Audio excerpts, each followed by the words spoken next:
A brand new day with a brand new controversial fish. In our last video we talked about the controversy regarding parrot cichlid due to its cross-breeding and hybrid nature. Just like parrot cichlid, flowerhorn is also a result of cross-breeding. Either of the fish cannot be found in wild. But unlike parrotfish, which is hated and boycotted by many aquarists, flowerhorn on the other hand are very popular and one of the most sought-after fish in the hobby. Although flowerhorns are large, exotic-looking fishes, they are quite easy to care for, and they do make pretty good pets for novice fish keepers, provided that you follow the basic rules of aquarium maintenance and feeding. Watch the video till the end so that you don't miss out on any key element. Welcome to Finding Fishes, let's get started.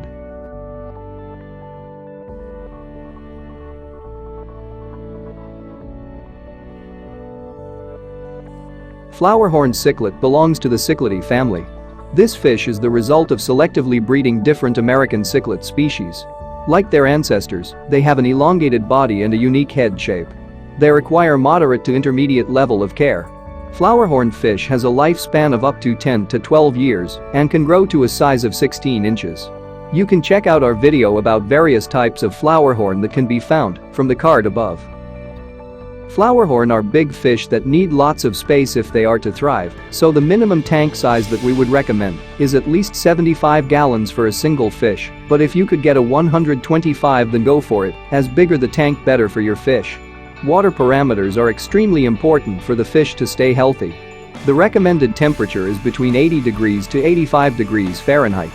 The water acidity can also have an effect on their health, so should be kept in the range of 6.5 to 7.5 pH, while the hardness should be kept within 9 to 20 dGH. Keeping an eye on these parameters at all times is the key to keeping them healthy. It's also necessary for you to perform regular water changes. This is where flowerhorn cichlid care gets a little more tricky. These are aggressive fish, there's no way around it. They are typically more prone to aggression when it comes to staking out their perceived territory in the tank. This is why it's so important to provide them with enough space if you have more than one in the same tank. They are not very welcoming to foreign species and often get into fights with each other. Sometimes these fish can be extremely friendly and playful. The flowerhorn cichlid has a big appetite, which seems quite reasonable when you think about their size. They will happily feed on anything that ends up in the tank, be it live foods or frozen ones. They eat all types of foods, but it's important to make sure that their food is rich in protein, as this is the compound that makes up most of their diet. These fish aren't fussy when it comes to diet, and they will gobble up pretty much anything that you offer them, like frozen, live or fresh meaty foods. Flowerhorns enjoy plenty of variety too, so keep your pet happy by including bloodworms, cichlid pellets, crickets, earthworms, nightcrawlers, and similar. Feeding them 3 times a day is the common rule of thumb to follow.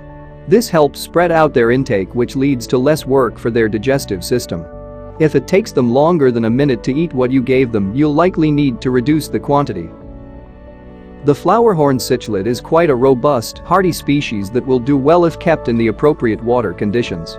Generally, these fish don't fall victim to diseases unless their diet is inadequate or incorrect and the tank is dirty. That said, there are a couple of common freshwater fish diseases that can afflict flowerhorns, which includes itch. It is also known as white spot disease and is just about the most common ailment that you'll see in both tropical and coldwater fish. This will show itself as white spots on the body and gills of your fish. If your flowerhorn develops itch, raise the tank temperature to 86 degrees Fahrenheit for 3 days and use an over-the-counter white spot treatment that you will get from your local fish store. Another common diseases that can be found is hole in head disease. All species of cichlids are prone to it. As with many common fish diseases, hole in head disease is caused by a parasite, Hexameta. Affected fish develop lesions on their flanks and head, and although the disease can be deadly, if it's treated quickly, the fish will survive. However, the creature will be left disfigured. Again, hexametiasis can be treated effectively with an over-the-counter medication that you'll find in your local fish store. Unusually for a hybrid species, flowerhorns do breed successfully.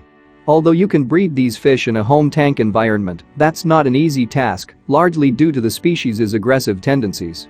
However, if you do want to try breeding your fish, you will need to set up a spawning tank. The spawning tank should contain lots of rocks and other suitable screening so that the female fish can hide if the male becomes aggressive toward her. A proven technique that works well in keeping the fish safe from each other is to place a divider just above the substrate. Place a flat stone next to the divider and don't offer the fish any other spawning locations in the tank. The female will have no choice but to deposit her eggs on the stone in a location where the male can fertilize them. You can further assist the process by directing the pump flow from the male's location to the female's side of the divider. Once fertilization has taken place, your male flowerhorn will take care of the eggs. Female should be removed for a few days until they hatch. Once the fry are out and about, you can remove the male as well. You can feed the fry with brine shrimp in order to help them grow and provide the nutrients they need. That's it for today, guys. Hope you really enjoyed the video. Keep supporting us and stay tuned for more such interesting videos. Finding fishes, remember the name.